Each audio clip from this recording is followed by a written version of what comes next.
इस वीडियो में हम कवर करेंगे जो भी एनवायरमेंटल जो पॉलिसीज हैं उनको। तो सबसे पहला जो एनवायरमेंटल पॉलिसी वो है एनवायरमेंट प्रोटेक्शन एक्ट 1986। ठीक है, तो ये आया था 1986 में, ठीक, इस्टेब्लिश हुआ था। इसका जो काम था वो ये था कि जो एनवायरमेंट के जो सेफ्टी के लिए जो भी प्लानिंग या जो भी रिक्वायरमेंट चाहिए था, लॉन्ग टर्म रिक्वायरमेंट चाहिए था, प्लानिंग चाहिए था, स्टडी करना था, उसके लिए ये एनवायरमेंटल प्रोटेक्शन एक्ट बना था। ठीक है, तो एक तरह से जो भी चीज जो भी एनवायरनमेंट को एक तरह से खतरा पहुंचा रहा था उसके लिए एक तरह से सेफ्टी के लिए इस इस एक्ट को लाया गया था। ठीक है, इसके रिलेटेड क्या क्या बैकग्राउंड है। ठीक है, तो ये जो एनवायरमेंटल प्रोटेक्शन एक्ट लाया गया, तो इसका जो रूट है, ये शुरुआत हुआ कहाँ से, ये आइडिया आया कहाँ से। ठीक है, तो ये आया था आपका United nation conference on the human environment जब हुआ था, कहाँ, स्टॉकहोम में, कब, 1972 में। तो इंडिया भी वहाँ पार्टिसिपेट किया था। ठीक है, तो वहीं से एक तरह से इंडिया ने अप्रोप्रिएट स्टेप लेना क्या बोलते चालू किया, ताकि ह्यूमन का जो एनवायरनमेंट है उसको बचा सके, उसको इम्प्रूव कर सके। ठीक है, तो ये जो एक्ट है ये डिसीजन हुआ था। ठीक है, the act implement the decision made at Stockholm conference. ठीक है, इसको याद रखिएगा कि जो एनवायरमेंटल प्रोटेक्शन एक्ट 1986 आया है वो एक तरह से ये स्टॉकहोम कॉन्फ्रेंस जो हुआ था 1972 से, वहीं से ही आया है, वहीं से ही हमने चालू किया है। ठीक है, अब इससे रिलेटेड क्या क्या कॉन्स्टिट्यूशनल प्रोविजन है, ठीक है, हमारे संविधान में एनवायरमेंट प्रोटेक्शन को लेके क्या क्या प्रोविजन है उसको देखते हैं। तो जो एनवायरमेंटल प्रोटेक्शन एक्ट जो लाया गया है, एनेक्ट किया गया है, ये एनेक्ट किया गया है under article 253 of Indian constitution, जहाँ पे ये बोला गया है कि एक तरह से कि ऐसा नियम लाया जाए जो कि जो इंटरनेशनल एग्रीमेंट है उसको लागू करे। ठीक है, तो पहला चीज, ये जो एनवायरमेंटल प्रोटेक्शन एक्ट है वो जो स्टॉकहोम कॉन्फ्रेंस आया था, तो उसमें जो हमारा एग्रीमेंट हुआ था, ये United nation conference on the human environment. ठीक है, तो उस एग्रीमेंट को लागू किया आर्टिकल 253 के तहत। उसके बाद आर्टिकल 48 ए क्या कहता है, ठीक है, उसमें ये कहता है कि जो state shall endeavour to protect and improve the environment and to safeguard the forest and wildlife of the country. भाई कि जो जो देश है, जो सरकार है, उसका एक तरह से उसका कर्तव्य है कि भाई वो क्या बोलते हैं, एनवायरनमेंट को, फॉरेस्ट को, वाइल्ड लाइफ को प्रोटेक्ट करे, उससे रिलेटेड जो भी सेफ गार्ड है उसको लाए। ठीक है, आर्टिकल 51 ए क्या कहता है कि हर नागरिक का जिम्मेदारी है कि भाई वो एनवायरनमेंट को प्रोटेक्ट करे। तो ये जो सारे प्रोविजन है कॉन्स्टिट्यूशन में, वो कहीं ना कहीं एनवायरनमेंट को प्रोटेक्ट करने के लिए बनाए गए हैं। ठीक है, ये उस समय से शुरू से ही बने हुए। ठीक है, अब पावर ऑफ सेंट्रल गवर्नमेंट। अब इस एनवायरमेंटल प्रोटेक्शन एक्ट में सेंट्रल, केंद्र सरकार का क्या पावर है। पहला चीज कि जो एनवायरमेंटल प्रोटेक्शन एक्ट है वो सेंट्रल गवर्नमेंट को पावर एम्पावर करता है कि वो स्टेब्लिश करे, कोई भी मतलब स्टेब्लिश करे अथॉरिटी जो ना एक तरह से एनवायरमेंटल पॉल्यूशन को लेके कोई भी क्या बोलते हैं किसी भी चीज को मैंडेट कर सके। साथ ही साथ एनवायरमेंटल जो भी प्रॉब्लम आ रहा है उसको टैकल करने के लिए कोई भी सॉल्यूशन, कोई भी अथॉरिटी, कोई भी क्या बोलते हैं नियम बना सके। ठीक है, ये जो एनवायरमेंटल प्रोटेक्शन एक्ट है वो सरकार को एक तरह से और कैसे एम्पावर करता है कि भाई वो जो केंद्र सरकार है वो प्लान कर सकता है। ठीक है, प्लान, और उस प्लानिंग को एग्जीक्यूट कर सकता है पूरे देश में, ताकि वो एनवायरमेंटल पॉल्यूशन को प्रिवेंट कर सके। ठीक है, कई सारे स्टैंडर्ड बना सकता है ताकि जो एनवायरमेंट है उसकी क्वालिटी मेंटेन रहे। केंद्र सरकार क्या क्या कर सकता है, और कि उसके पास ये पावर है कि वो किसी भी चीज को क्लोजर, प्रोहिबिट या रेगुलेट कर सकता है, किसी भी इंडस्ट्री को।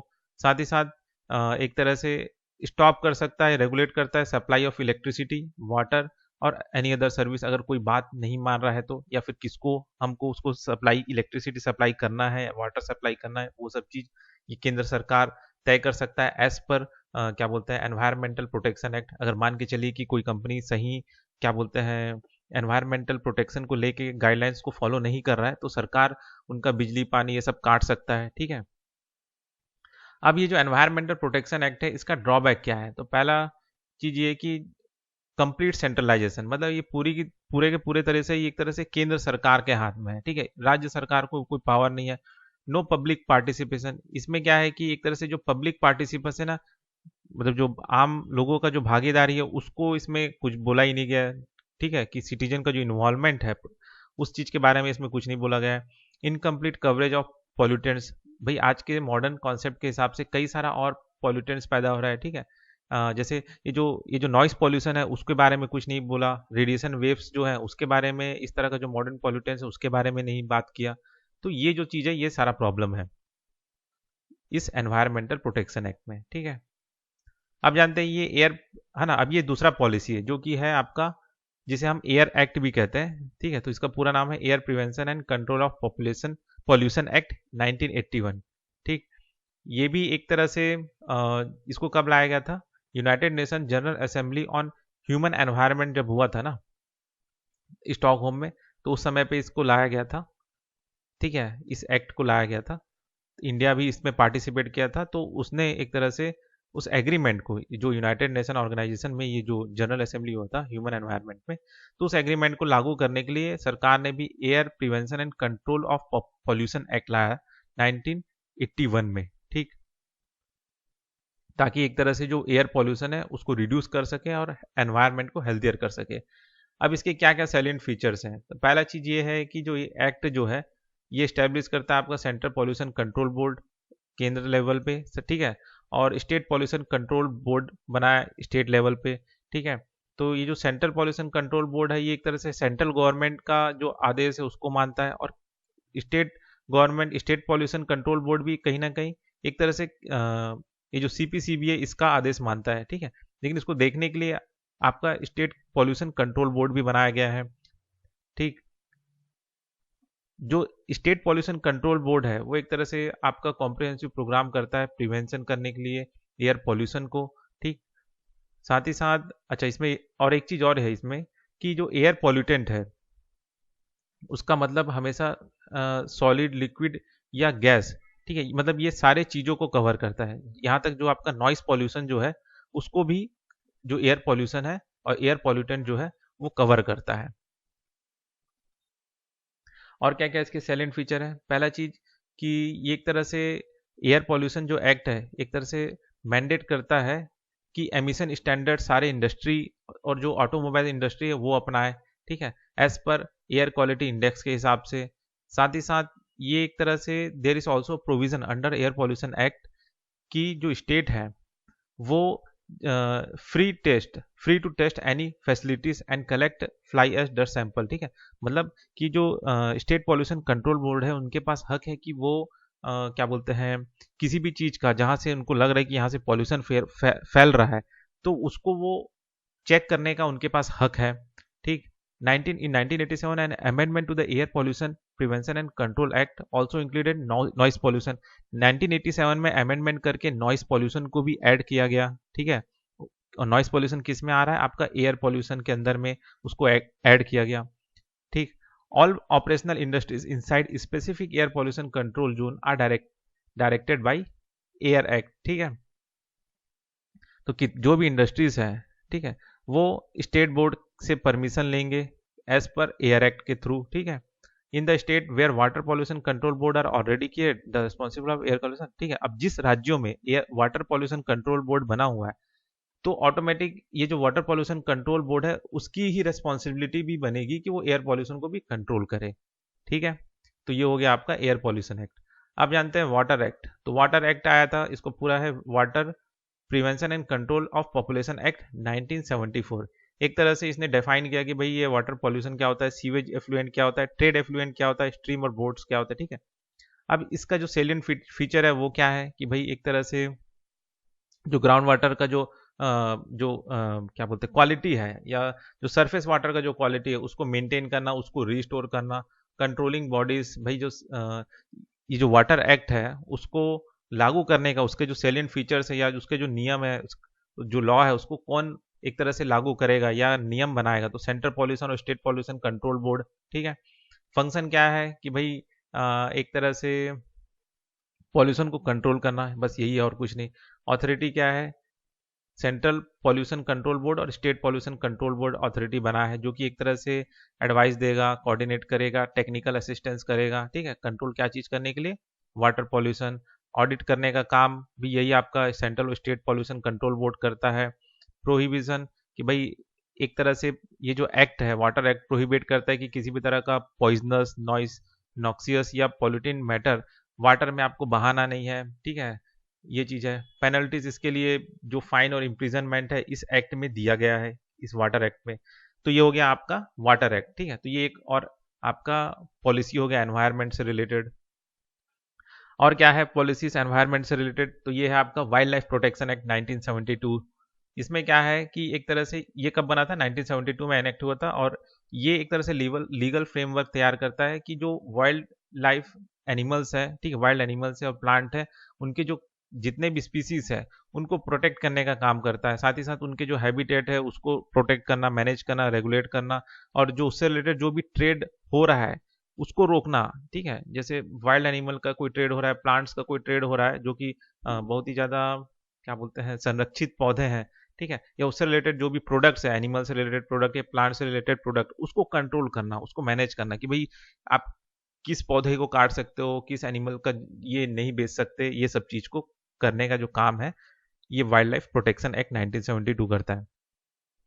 तो ये जो एक्ट है इसने कई सारे शेड्यूल्स भी बनाए हैं, ठीक है, शेड्यूल लिस्ट भी बनाया है प्लांट और एनिमल्स के लिए, ठीक, ताकि उनको प्रोटेक्ट कर सके।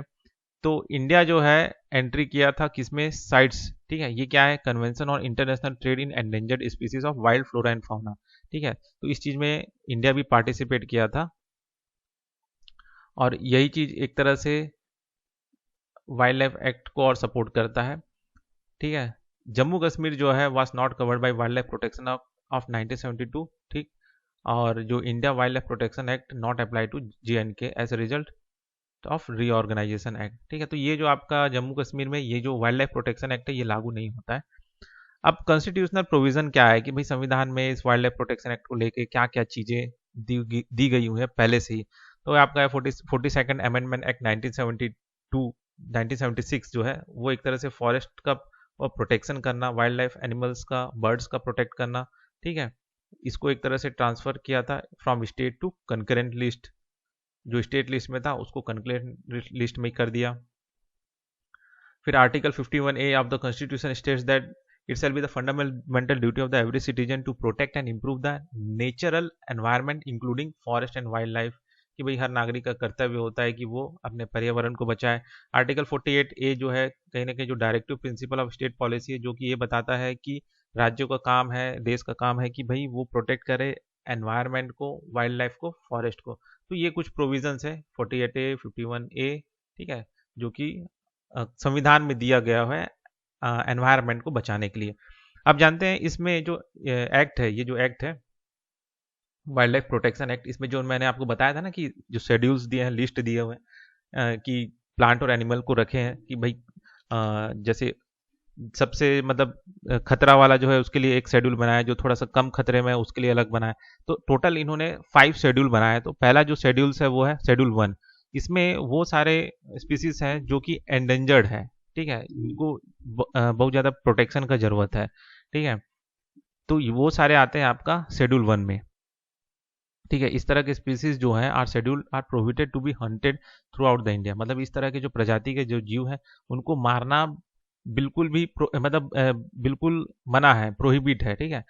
तो इसमें कुछ एग्जाम्पल के लिए शेड्यूल 1 में रखे गए जो जानवर है वो क्या क्या है, जैसे black bug, snow leopard, Himalayan bear, Asiatic cheetah, ठीक है। आप जानते हैं शेड्यूल 2 क्या है, इसमें वो सारे हैं जिसको और ज़्यादा हाई प्रोटेक्शन चाहिए with the prohibited on their trade, कि भाई हाँ मतलब जिसको क्या बोलते हैं प्रोटेक्शन, हाई प्रोटेक्शन तो चाहिए और साथ ही साथ इसका जो ट्रेड हो रहा है उसका भी रोक लगाया गया है। तो एग्जाम्पल के लिए क्या है, असमिस मकाऊ मकाऊ, ठीक है, Himalayan black bear, Indian cobra. Schedule 3 और 4 में वो स्पीसीज रखे गए हैं जो कि एंडेंजर्ड नहीं है, नॉट एंडेंजर्ड, ठीक है, शेड्यूल 3 और 4 में रखे गए हैं ना। तो ये जो protected species with hunting prohibited but the penalty for any violation is less compare to the first 2 schedule, मतलब इसमें भी कुछ है जो कि प्रोहिबिट है लेकिन इसके मारने पे उतना ज्यादा हाई पेनल्टी नहीं लगता जितना 1 और 2 में रखे हुए जानवरों को मारने पे जो हाई पेनल्टी लगता है, ठीक है। एग्जाम्पल के लिए शेड्यूल 3 में क्या है, जैसे आपका चीतल हो गया, या ये आपका क्या बोलते हैं ब्लू सिप हो गया, हाइना हो गया, सांभर, ये सब जो सांभर, डियर जो है, ये सब आता है आपका शेड्यूल 3 में। शेड्यूल 4 में कौन कौन से जानवर रखे गए हैं, जैसे flamingo, hares, falcon, kingfishers, magpie, horseshoe crabs, ठीक है, हॉर्सहूस क्रैब। तो ये सारे जानवर जो है शेड्यूल 3 और 4 में रखे गए हैं। शेड्यूल 4 में कौन से जानवर रखे गए, तो this schedule contain animals that are considered as vermin, small wild animals that carry disease and destroy plant and food, ठीक है। तो ये वर्मिन का मतलब होता है जो छोटे जो जानवर हैं जो एक तरह से बीमारी फैला रहे हैं और पेड़ों को, पौधों को खत्म कर दे रहे हैं। तो इस तरह का जो मतलब ये जो जानवर है जो कहीं ना कहीं जो पेड़ पौधों को, खाना को खत्म कर दे रहे हैं, तो इस तरह का जो जानवर है इसको मारना अलाउ है। एग्जाम्पल के लिए जो आपका जो नॉर्मल जो कौवे होते हैं, फ्रूट बैट हो गए, चूहे हो गए, ठीक है, ये सारे चीज़ों को शेड्यूल 5 में रखा गया जिससे मारना अलाउ है। अब ये शेड्यूल 6 में क्या होता है, ये प्लांट को लेके है, जो कि जिसका कल्टीवेशन, जिसका जिसका खरीदी बिक्री, जिसका ट्रांसपोर्टेशन पूरी तरह से रोक लगा हुआ है, ठीक है। ये आता है, वो सारे प्लांट आते हैं आपका शेड्यूल 6 में। तो वो कौन से प्लांट है, वो है आपका बिडोम्स, ब्लू वैंडा, रेड वांडा, ठीक है। तो ये सारे जो प्लांट है एक तरह से प्रोटेक्टेड है शेड्यूल 6 के अंदर में, ठीक।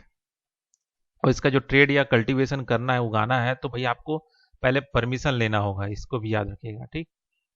आप जानते हैं इसके अंदर क्या क्या बॉडीज हैं, क्या चीज़ के अंदर, ये हमारा जो प्रोटेक्शन एक्ट है उसके अंदर, वाइल्ड लाइफ प्रोटेक्शन एक्ट के अंदर मतलब क्या क्या बॉडीज बनाए गए हैं। तो पहला इसमें आपका national board of wild life, तो ये बना हुआ है national board of wild life, ठीक है। एपेक्स बॉडी है जो कि वाइल्ड लाइफ रिलेटेड मैटर्स को क्या बोलते हैं, देखता है, रिव्यू करता है। साथ ही साथ कई सारे जो प्रोजेक्ट है उनको अप्रूवल देने का काम, नेशनल पार्क और सेंचुरीज को लेके बनाने का काम, ये सारा चीज़ national board of wildlife देखता है। फिर आपका स्टेट और यूनियन टेरिटरीज के लिए state board of wild life बनाया इस एक्ट के तहत। सेंट्रल जू अथॉरिटी बनाया गया है जो कि consist of 10 member including chairperson and member security. ये जो अथॉरिटी है ये रिकग्नाइज करता है किसी भी जू को, और इसका टास्क है कि जो जू, जितने भी जूस हैं, है ना, मतलब यानी कि चिड़ियाघर है, उनको रेगुलेट करने का काम। साथ ही साथ ये क्या करता है कि जो गाइडलाइन है, रूल्स है, अंडर विच एनिमल्स में be transferred among the zoo nationally internationally, उन सबको भी ये बनाता है कि भाई किस तरीके से आप एक जानवर को दूसरे जानवर को ट्रांसफर कर सकते हैं, क्या देख रेख करना है। फिर वाइल्ड लाइफ प्रोटेक्शन एक्ट के तहत आपका नेशनल टाइगर कंजर्वेशन अथॉरिटी भी बना है। साथ साथ आपका wild life crime control bureau भी बना है, ठीक है। तो ये टाइगर कंजर्वेशन अथॉरिटी जो है टाइगर को प्रोटेक्ट करने के लिए बना गया था 2005 में। Wild life crime control bureau जो जानवरों से रिलेटेड, जो वाइल्ड लाइफ को लेके जो भी क्राइम हो रहे हैं उसको देखने के लिए आपका wild life crime control bureau बना है। Protected area under the act, क्या क्या प्रोटेक्टेड एरिया बनाए जाते हैं, तो 5 टाइप का प्रोटेक्टेड एरिया इस एक्ट के अंदर बताए गए हैं। तो पहला है आपका सेंचुरी, दूसरा है नेशनल पार्क, तीसरा कंजर्वेशन एरिया, चौथा है आपका कम्युनिटी रिजर्व और तीसरा है टाइगर रिजर्व। इंपॉर्टेंट अमेंडमेंट जो इसमें हुए वो क्या क्या है, ठीक है। तो ये सारा आप चीज़ देख लीजिएगा। ये जो अमेंडमेंट है ये एक तरह से पेनल्टीज और फाइन को बढ़ावा देता है कि अगर वाइल्ड लाइफ रिलेटेड कोई भी ऑफेंस होता है तो।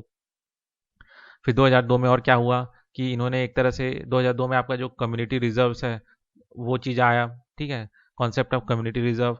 फिर 2006 में अमेंडमेंट हुआ तो क्या हुआ कि इन्होंने डील किया कि जो ह्यूमन एनिमल वाइल्ड लाइफ, जो ह्यूमन वाइल्ड लाइफ कॉन्फ्लिक्ट हो रहा है उसको रोका जाए। तो इसके वजह से क्या आपका बना, नेशनल टाइगर कंजर्वेशन अथॉरिटी बनाया गया, ठीक है, 2006 में, है ना। और क्या बोलते हैं, है ना, ये हो गया। फिर और क्या चीज़ गया, ये एक तरह से प्रोविज़न बनाता है कि जो टाइगर और अदर एंडेंजर्ड स्पीसीज है ना, उससे कैसे डील किया जाए। तो वो चीज़ आपका ये वाइल्ड लाइफ प्रोटेक्शन एक्ट 2006 के तहत ये सब इंक्लूड किया गया। Wild life protection act amendment 2022 में क्या क्या हुआ, इंक्रीज, इन्होंने क्या क्या जो स्पीसीज है उनको और ज़्यादा इंक्लूड कर दिया इसमें स्पीसीज में। साथ ही साथ जो number of schedules has been reduce to 4, ठीक है। तो पहले जैसे 6 थे उसको रिड्यूस करके 4 शेड्यूल कर दिए, 1 2 3 4, ठीक। और ये जो एक्ट है एक तरह से परमिट कर रहा है use of elephant for religious and any purpose, ठीक है। मतलब एक तरह से जो 2022 में अमेंडमेंट लाके जो एलिफेंट का यूज़ है रिलीजियस पर्पस के लिए उसको कहीं ना कहीं अलाउ कर दिया। साथ ही साथ जो पेनल्टीज है वो भी इंक्रीज कर दिया अगर वो कोई भी वायलेट करते हैं किसी भी नियम को। अब ये जो वाइल्ड लाइफ प्रोटेक्शन है, अच्छा और क्या क्या इनिशिएटिव्स लिए गए, तो जो प्रोजेक्ट टाइगर कंजर्वेशन है वो इसी एक्ट के तहत इनिशिएटिव लिए गए, प्रोजेक्ट एलिफेंट। साथ ही साथ जो वाइल्ड लाइफ कॉरिडोर्स बनाए जाते थे, ठीक है, मतलब जैसे जैसे क्या होता है ना कि प्रोटेक्टेड एरिया में अगर वहीं से बांध या रोड चला गया तो कहीं ना कहीं जो यहाँ पे रहने वाले जीव जंतु हैं वो कट जाते थे। मान के चलिए नदी बहा दी या डैम बना क्या बोलते हैं नहर बना दी, तो दोनों एरिया कट गया। तो यहाँ के जीव जंतु यहाँ से यहाँ आ सके, तो उसके लिए क्या है, रोड बना दिए या पुल बना दी ताकि जीव जंतु इधर से उधर आ सके। ठीक है, तो कनेक्ट कर सके, connect to protected area, allow the movement of animal without interfering with human settlement. ठीक है, तो इस तरह का जो कॉरिडोर है, जो आना जाने का जो वाइल्ड लाइफ के लिए बनाया गया है, उसे हम वाइल्ड लाइफ कॉरिडोर बनाते बोलते हैं। तो वो भी इसी एक्ट के तहत लाया गया।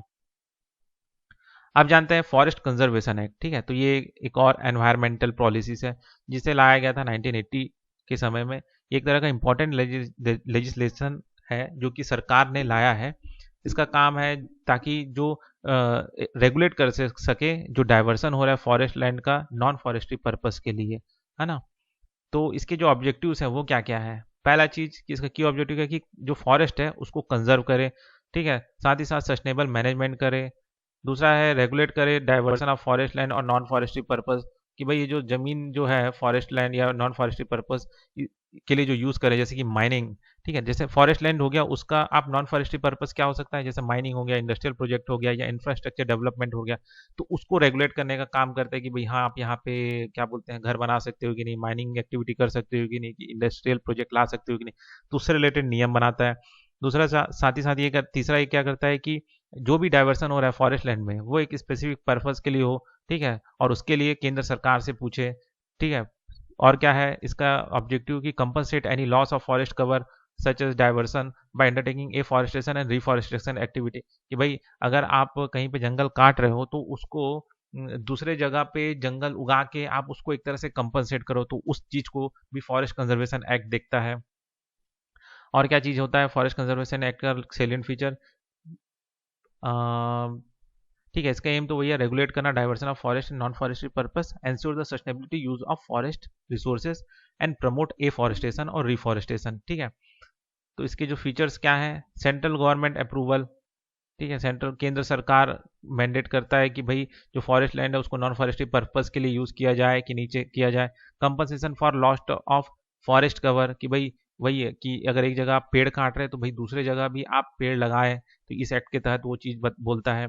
तीसरा ये है कि भाई आप राज्य सरकार और जो ट्राइबल कम्युनिटीज उस जंगल में रह रहे हैं उससे आप कंसल्ट करें। ये नहीं कि बिना पूछे आप अपने मर्जी से वहाँ पे फैक्ट्री लगा दिए और या क्या बोलते हैं नॉन फॉरेस्ट्री पर्पस के लिए यूज़ करने लगे, तो ये नहीं होना। तो कंसल्टेशन करने के लिए बोला।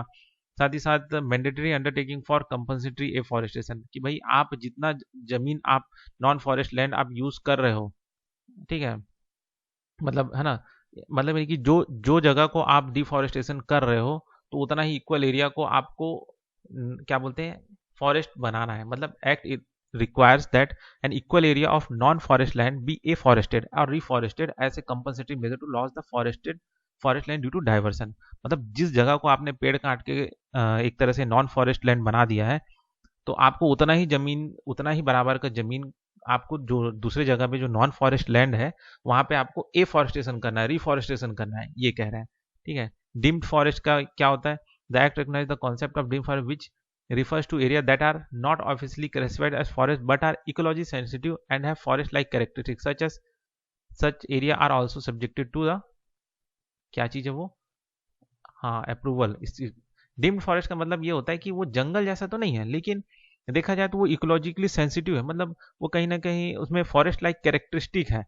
ठीक है, तो इस तरह का जो जंगल है जिसे हम जंगल नहीं बोल रहे हैं लेकिन वो जंगल जैसा है तो उसे हम डिम्ड फॉरेस्ट कहेंगे। तो ये सारा चीज भी आपका फॉरेस्ट कंजर्वेशन एक्ट के अंदर प्रोटेक्टेड रहेगा। ठीक है, उसमें भी वो सारे नियम लगेंगे जो फॉरेस्ट लैंड में लग रहे हैं।